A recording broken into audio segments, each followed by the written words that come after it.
they're taking law enforcement resources that are supposed to keep you safe and, like you said, sending a barber to a foreign torture camp. I mean, that's not something that folks support. And I think that if we can lead with empathy, but where I would learn from the last time around with the first Trump administration is also tell people how this doesn't actually make you more safe, then I think we can make this an offense issue too. But we shouldn't lose that second part, because due process isn't just an idealistic thing.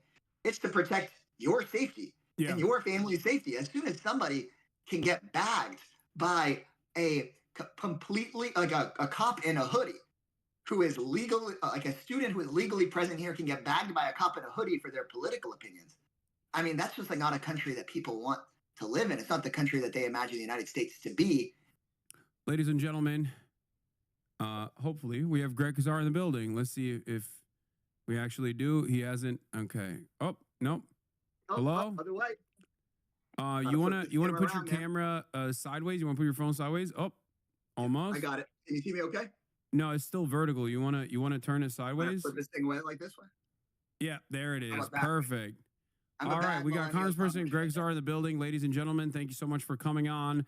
This is very interesting times to have you on. I have a lot of questions for you. Yeah, man, I got a lot of thoughts and questions too. It feels like every day it's an interesting and bad day, but yeah, looking forward to talking. Yeah. Last time you were here, I was hoping that you would become the next leader of the Progressive Caucus, and since then it has happened. And it's very exciting times, I guess, because there is some momentum building up right now within the Democratic Party.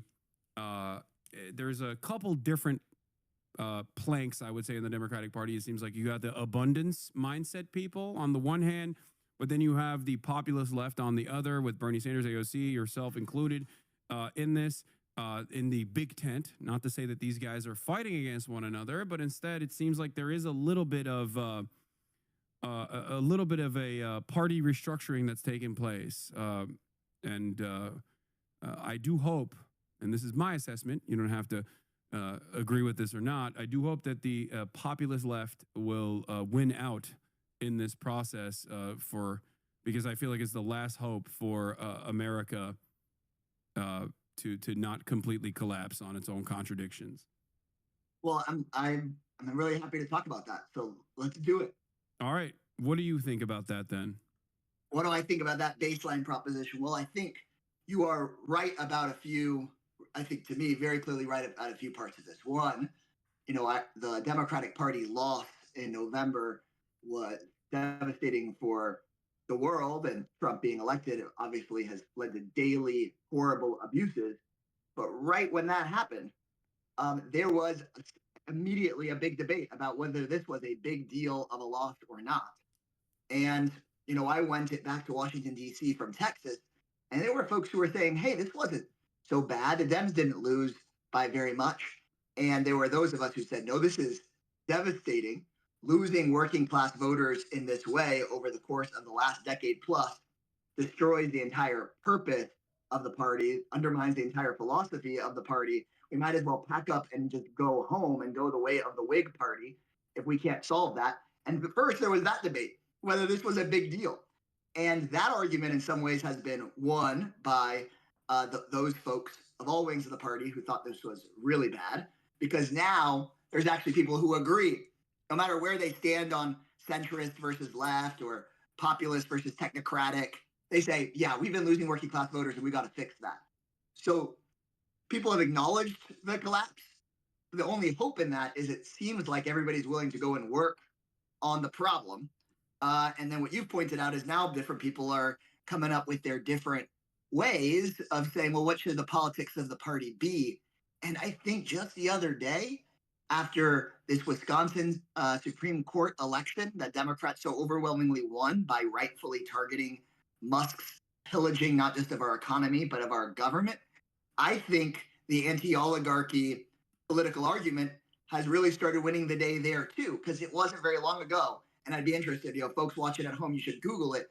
There were a lot of articles written in November, December, January about certain Democrats worrying whether punching Musk was good politics or not. They were saying, oh, this might backfire on us we should be talking about how somebody making gajillions of dollars is a good thing. That's aspirational.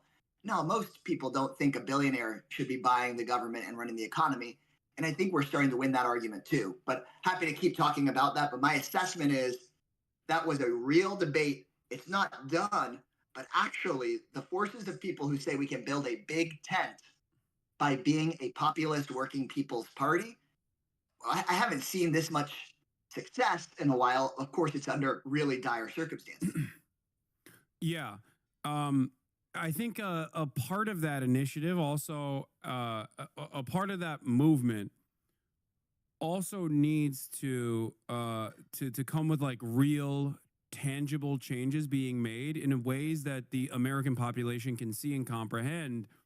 And I think that starts off with not instantly running to Silicon Valley tech CEOs and the remainder that still support the Democratic Party and saying, no, no, no, we're going to give you unfettered access as well once we come back to power. Please don't remove your donations. Please don't remove us from the donation list. But instead to say, no, this country is not run by oligarchs. This country is not run by the incredibly wealthy, and maybe repackaging it, not even with the terms oligarchs, but by simple corruption. Because Trump did something that I consider to be expert level messaging, where he just said he's going to drain the swamp. That was a lie.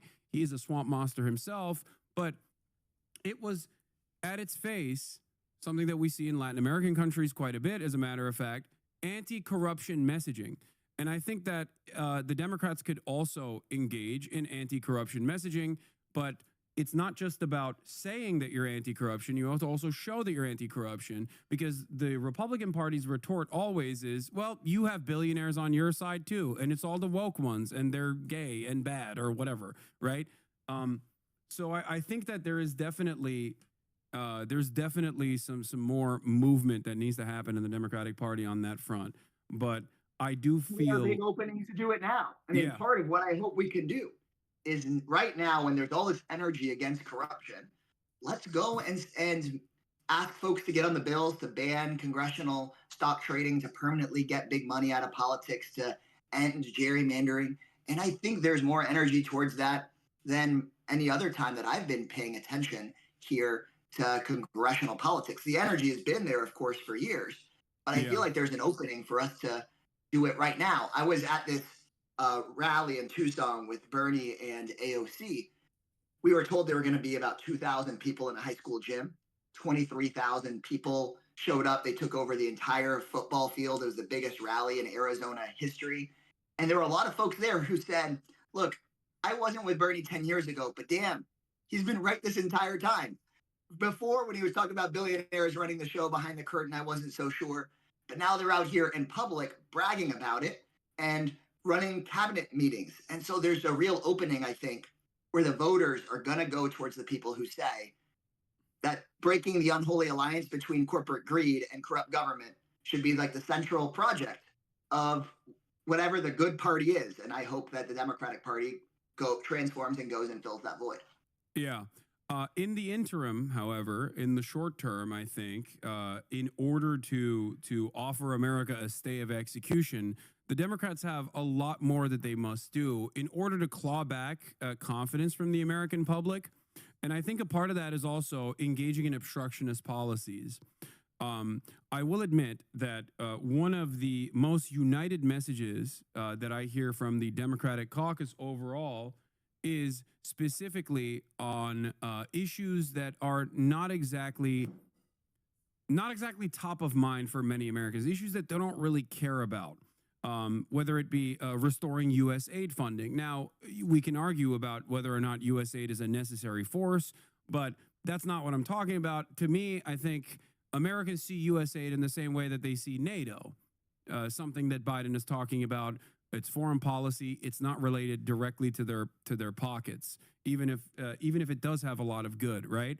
I think on the messaging front, it seems like the caucus, the Democratic Party, uniting on those issues rather than issues that directly pertain to their civil liberties being taken away, I feel like is a moment that they're missing out on doing messaging on. Not focusing on austerity and how damaging austerity is and mass layoffs at the federal level as much. I think is also another one. And you can do that around the anti-Elon sentiment as well, because he is seen as the figurehead for this initiative. Well, and here's an interesting point where I think, I'm even though I'm weird and I'm in Congress and we're all just sort of humans and we pick up messages in a certain kind of way. And I think that what you just described, even though you watch Congress and politics really close, is really interesting because technically the united message that we hear all the time, that I hear every day in the halls of Congress is defend Social Security, Medicare, and Medicaid. But even what you hear most loudly is something like USAID. Why? You ask yourself why. And the answer to me, tell me if you disagree, but I think it's because there's such a strong, clear contrast between the Republican position and the Democratic position that it stands out in your mind. Doesn't matter if they said Social Security 10 times, if the Democrats said Social Security 10 times and USAID once, you hear the USAID one louder because there's such a clear difference between the two parties. And I think this is where sometimes the Democratic Party, not just sometimes, I think a lot of times why the Democratic Party message falls flat, because we think, let's just say defend Social Security, it polls like bananas, polls at 90%, but nobody hears it. Why? Because it's boring. Republicans also say defend Social Security. If we talked about expanding it, making it so that no senior had to live in poverty ever again, increasing the payments way past cost of living by making it so that people that make over $400,000 a year have to actually pay into Social Security past $400,000, and there was some controversy around it, then it'd be a message. But right now, what I'll tell you is if you say what you just said to the leaders in the party, of which I'm sort of becoming one, I guess, in its own way as the Progressive Caucus chair, they'd say, Hasan, no, our message is on Social Security. And you'd be like, well, I don't know.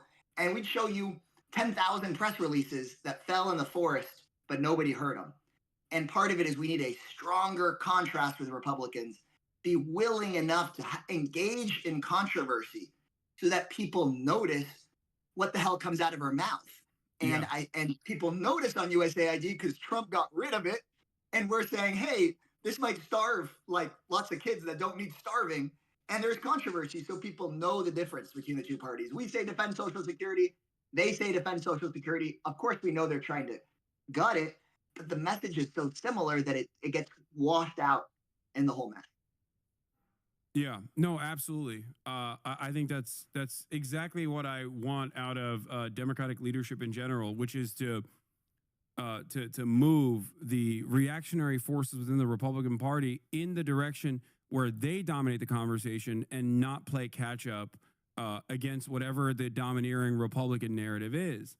And I think while clearly Cory Booker doing the record-breaking filibuster, even though it was not directional against like any sort of bill that was passing, is a good start on this process.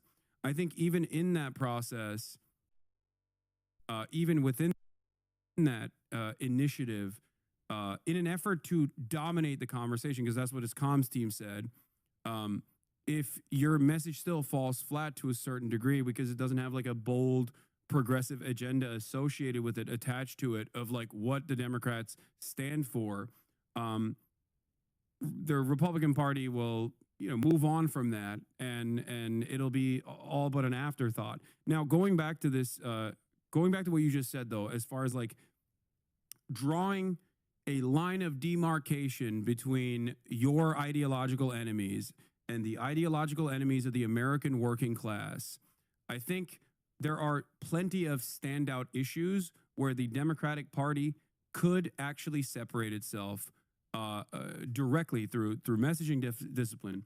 One of those instances is on immigration. This is an issue that you and I align on almost entirely, and yet I have seen very little conversations coming from the top Democratic leadership in Congress, and I think that there needs to be significantly more organizing on this, and the Democrats should stop being fearful of all the polls that they see that show 60% of Americans love, random Venezuelan barbers being shipped off to El Salvador. Like, they should stop focusing on that and instead have a message that is dictated by empathy and morality, and start leading rather than following the Republican example? Well, here's a place where I think we have a lot to learn from just 7 years ago. Remember, immigration during the last Trump administration was an offense issue for the Democrats, not a defense one, Yeah. because of course, if you tell American voters in an anxious moment where we aren't picking Wall Street CEOs as the villains, hey, things are screwed up, and if somebody's breaking the law, you have a problem with them, especially as folks report that they're feeling less safe in their own communities, then yeah, you're going to wind up with some of the poll numbers you see. But if you go and tell folks they're taking law enforcement resources that are supposed to keep you safe, and like you said, sending a barber to a foreign torture camp, I mean, that's not something that folks support. And I think that if we can lead with empathy, but where I would learn from the last time around with the first Trump administration is also tell people how this doesn't actually make you more safe, then I think we can make this an offense issue too. But we shouldn't lose that second part, because due process isn't just an idealistic thing.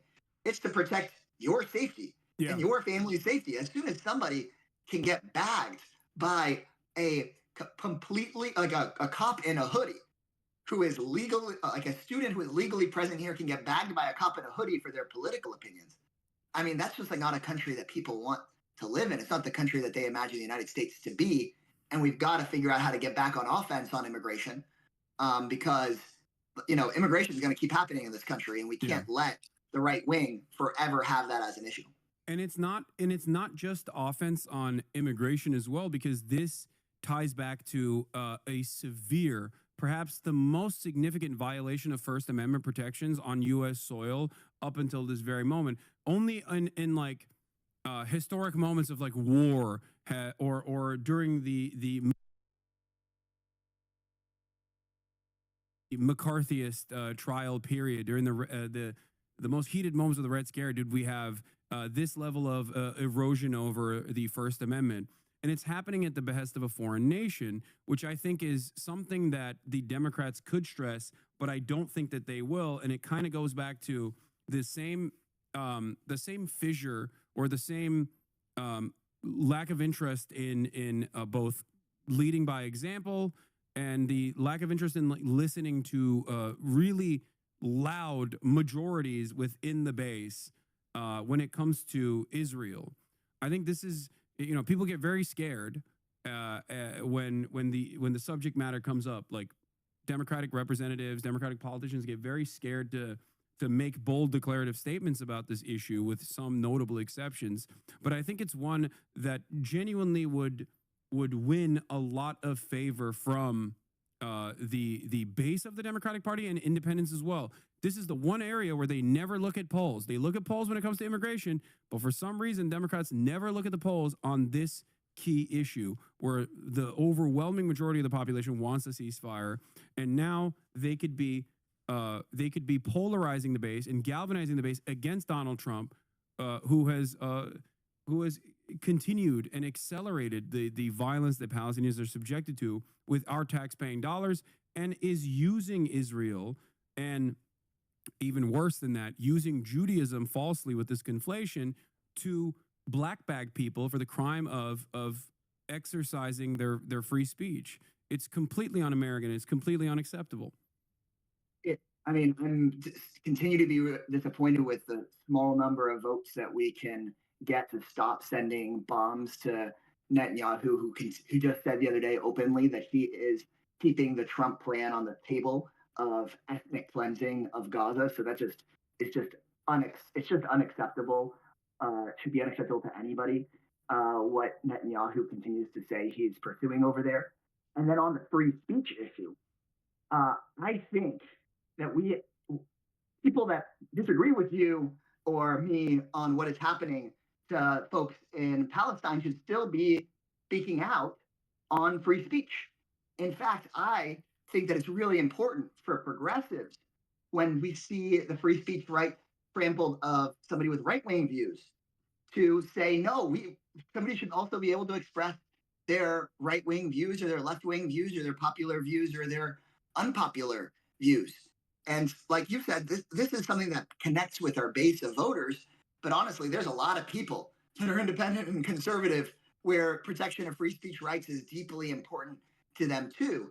And again, when I think about how we learn from the wave of organizing energy 7 and 8 years ago, I'll be honest, I was always pretty uncomfortable with how there were moments in that period of time where there were progressives that wanted to shut down like even right wing speakers at a school. Look, you can embarrass them, you can point out that they're hypocrites, but I think actually we should promote more and more speech because it never works out for dissidents and creative people and progressives and workers for the state to be able to stop speech. It just never works out the right way. And free speech, I think, is just sort of a core, should be a core value for any populist movement, in my view. Just for viewers at home, I think if you want to look up really the right way of dealing with this, a few decades ago in Austin, where I'm sitting right now, the KKK was setting up to do a march. It was going to be a few dozen maniacs. And activists went and asked the mayor to pull the permit and not let them march. And the mayor, I think, did the right thing. He let them have the permit. You know, the 3 dozen freaking wackos were marching up Congress Avenue in downtown. And then 200 Austinites showed up, lined the street. And as the KKK marched through, they turned around, pulled their pants down, and mooned them and humiliated them as they walked up the road.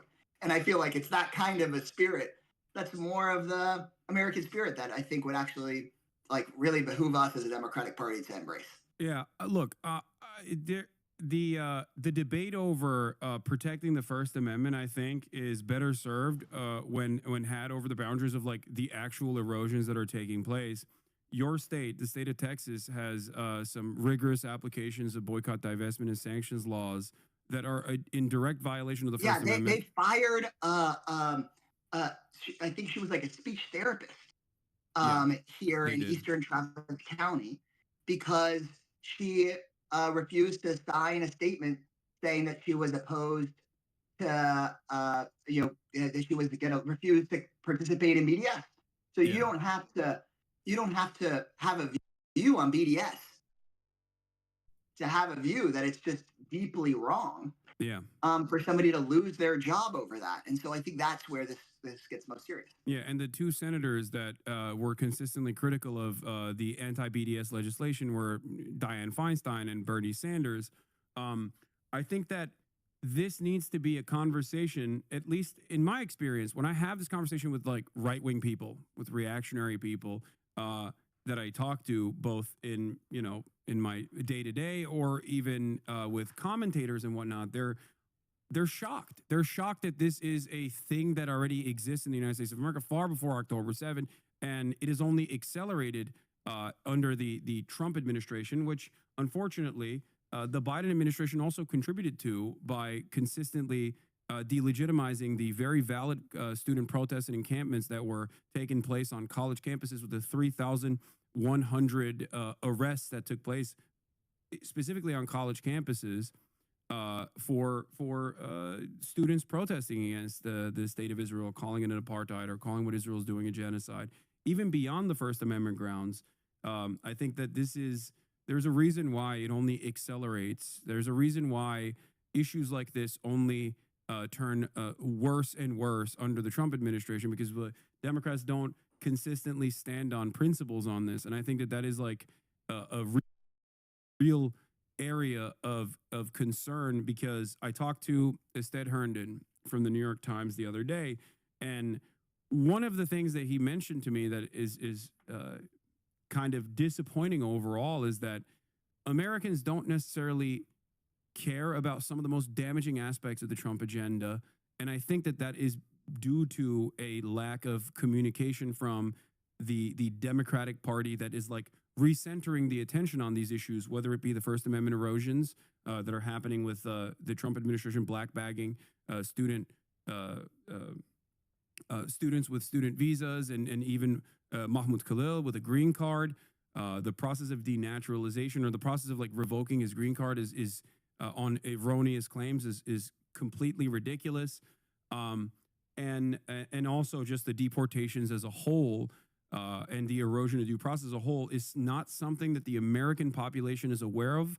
And I think beyond the tariffs, beyond everything that we've just talked about, the erosion of due process that has a long-standing tradition since like the 12th the 13th century and is at the underlying heart of liberalism in general. I think it's ridiculous that taking we're taking that away, and it seems like the public is not aware of it. Like that's Yeah, terrifying to me. yeah, I know it's really terrifying, and I think that we should be more clearly calling it out and going on the offense on that issue when we're talking about immigration or when we're talking about public safety. But I also think that it's really important, and we have this really critical moment where we recognize that if we aren't addressing the core economic needs and economic anxieties of the people, then we're just like all these other places that folks read about and think about only happens in a faraway place. You start losing Yeah, those civil liberties if at the end of the day, we lost that November election because folks felt like prices going up and their wages being stagnant was a real freaking issue, and we sounded as Democrats like the party of the status quo. And that's at the end of the day. And if you don't make sure that you're listening to how people are feeling and feel like you can actually address the issues of corruption in the economy, baseline for people, then next thing you know, you open up that window where all these things you've had for hundreds of years can start to go away. And I, as somebody who deeply cares about the rights of the vulnerable, about righteous causes that may not be fully popular yet, we don't get to do any of that until we first make sure that we have a broad popular base of voters who believe that we care about their absolutely. pocketbook. And I think that's a big lesson for us. I'm definitely I'm 100% in agreement there for sure. I do agree. I think that you are better equipped to protect marginalized identities, marginalized communities like trans people, if you already have a bold, progressive, populist agenda that people sign on to, and you can earnestly communicate that and have people believe in your party again.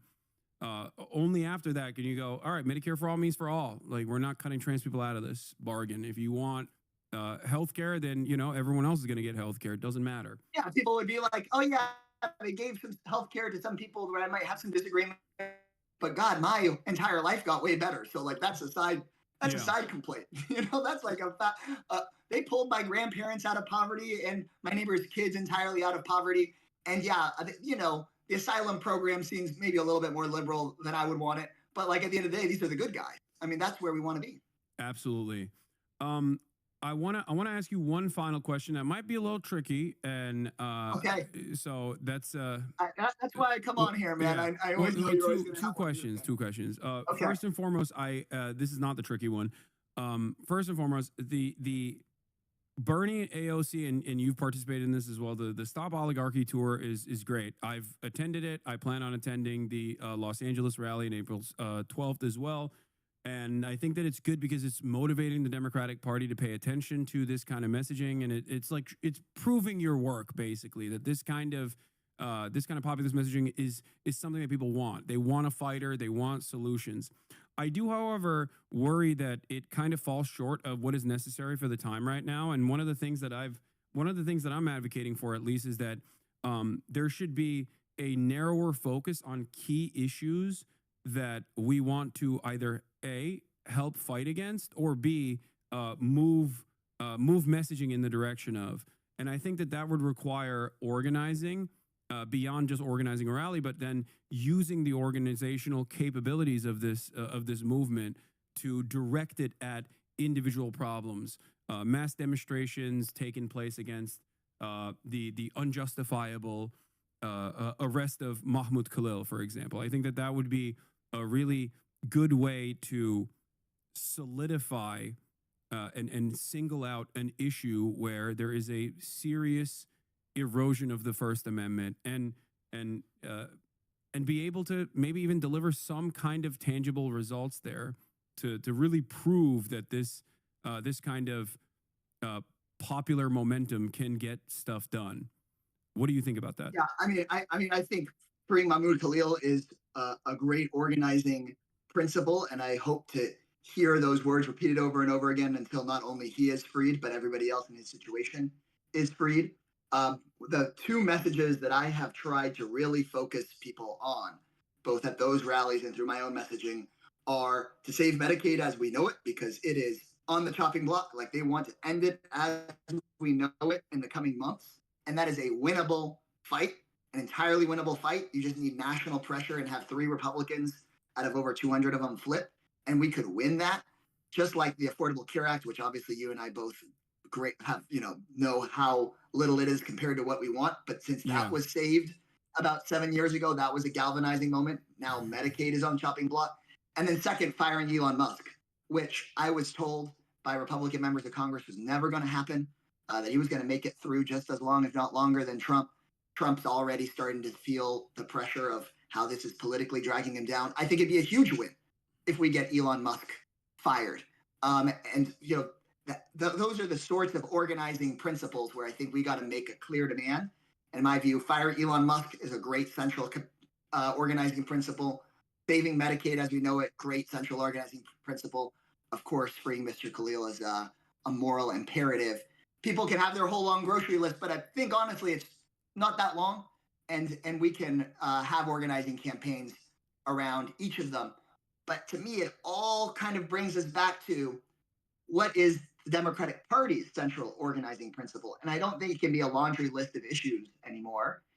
And back in the 20s and 30s and 40s and 50s, it was breaking that alliance between corporate greed and corrupt government, and saying that at its heart is the problem that we're trying to fix for people. And I think we've got a chance of bringing at least some of that back here in the coming months around any of those campaigns. Yeah. Okay, so the last question I have for you before we let you go, and thank you so much for coming on, is that there's a New York mayoral race where you endorsed Brad Lander. You've met him before, according to the political reports, at least when you were a council member, and so was he in New York.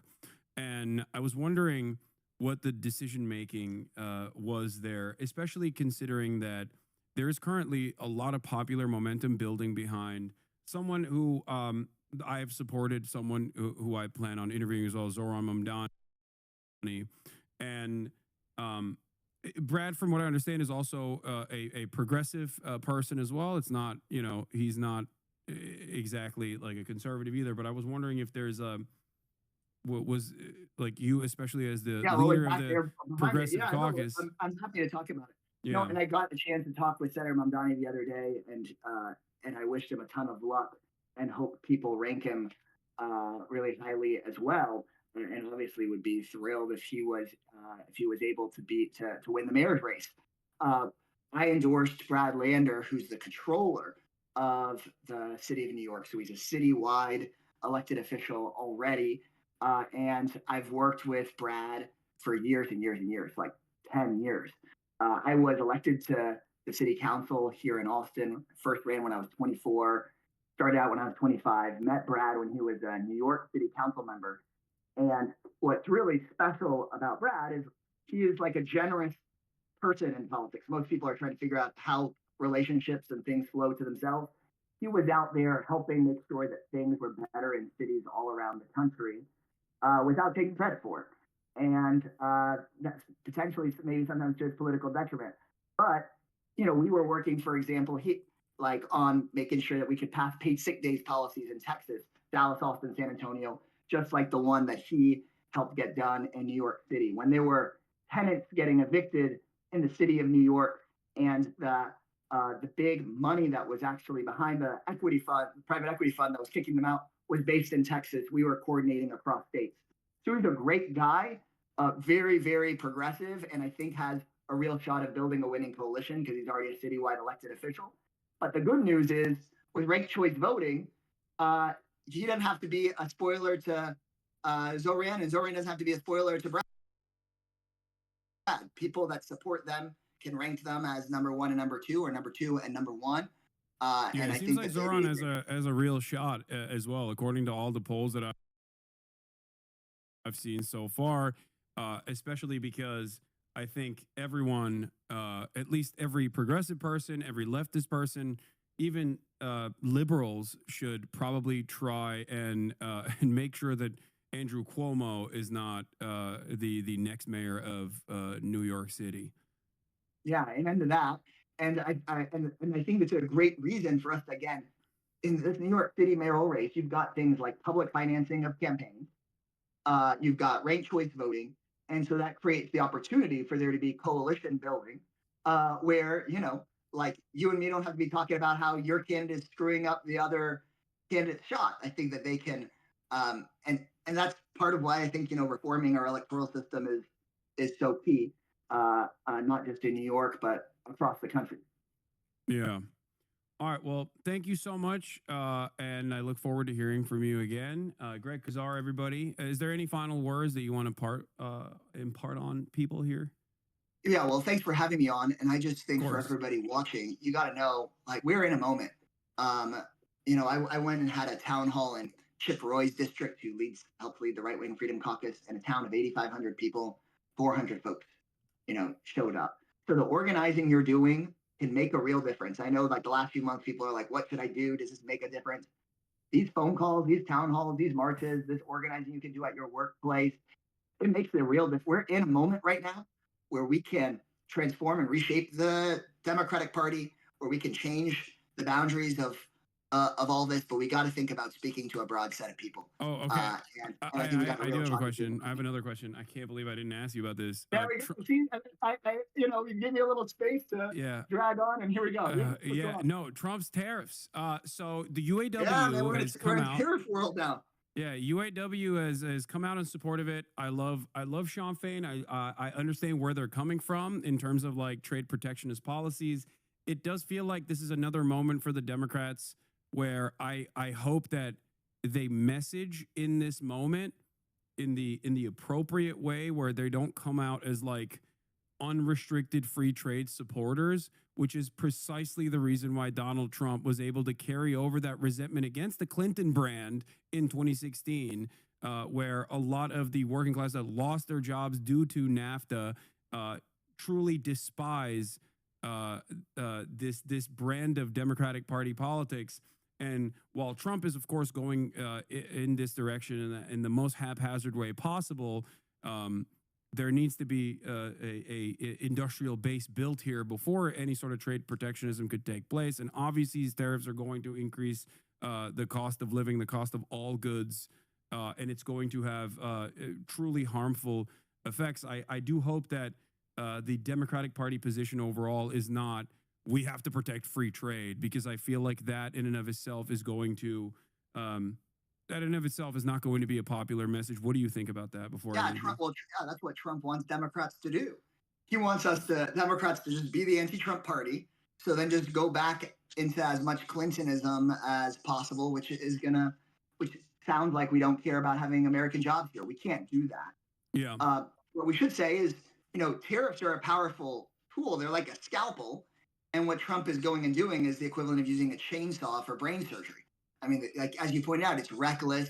He's going to raise prices, and he doesn't care about bringing American jobs home or about, the American worker. Or good benefits in good paying American jobs, especially, which is something that the UAW stressed when considering, of course, the fact that he is removing the collective bargaining power from 1 million plus federal employees right now. Yeah, he basically just wiped out collective bargaining for 1.5 million people, and that should be a central rallying cry for our party. And frankly, I think he needs to be talking a lot more about that. He just got rid of the minimum wage of $17 an hour for federal contractors. So, essentially, look, we're gonna see with these tariffs is just wait to see the lobbyists coming and cashing in to get their exemptions. Yeah. To have the foreign leaders of foreign nations going to Jared Kushner and Eric Trump and making an investment deal, and suddenly they're off the hook. I mean, at the end of the day, this is all about Trump and the corrupt folks making more money, not about bringing American jobs home, and that's where we got to go. And here's I think the last bit of news of the week here, alongside the tariffs. For my parting words are, Democrats used to cozy up to folks like Mark Zuckerberg because they thought he was on their side, but he was always a problem. He was always a monopolist. always screwing workers and consumers. He shouldn't be controlling the information that we all get. And as soon as Trump's in office, right, he goes and cuts a $25 million Zuckerberg settlement with Trump, $25 million in cash to Trump. And now he's got multiple meetings at the Oval Office. He's trying to get rid of his anti-monopoly lawsuit. So this is the moment where Democrats need to say, we're breaking with those guys. Those are the guys that are going to be cutting Trump the check. The tariffs can work, but this is actually all part right now of the Trump cashing in grift. It's a sales tax. We with got a nefarious purpose. It's a sales tax, and they want to cut the last like remaining progressive taxation structure we have in this country. And they want to make the working poor foot the bill by implementing this. Costs are going to go up from these things. Trump promised voters, whether they're voting for him or not, that he's going to bring down costs. And all Trump's been trying to figure out is how to bring down another check for himself for a billionaire tax break. And we'll see if I'll be pushing, my party to adopt that sort of message. But honestly, the people speaking out and responding to that message makes a big difference, because if we can get folks to run for the House on that kind of message and win some of these tough seats, then you'll have folks running for president on that kind of message. And what Trump did is he transformed the entire Republican Party from a Mitt Romney-style party to the Trump-style party by virtue of winning the voters in a presidential campaign. And my hope is that there are real Democratic presidential candidates that take this kind of message we've been talking about and have the kind of transformation the Democratic Party needs for the Democratic Party's existence, and frankly, just for like the good of the entire world. So I'll leave it at that with you, but it's always good to hang out with you here and the folks that watch. Hell yeah. Thank you so much. Thanks, man. Right. Take care. Have a good one. That was great, Casar, ladies and gentlemen. Text 35. I hope you guys enjoyed that, and I hope it was informative, instructive, enlightening. Yes, you now have freedom, chat. You can now have the freedom to chirp again.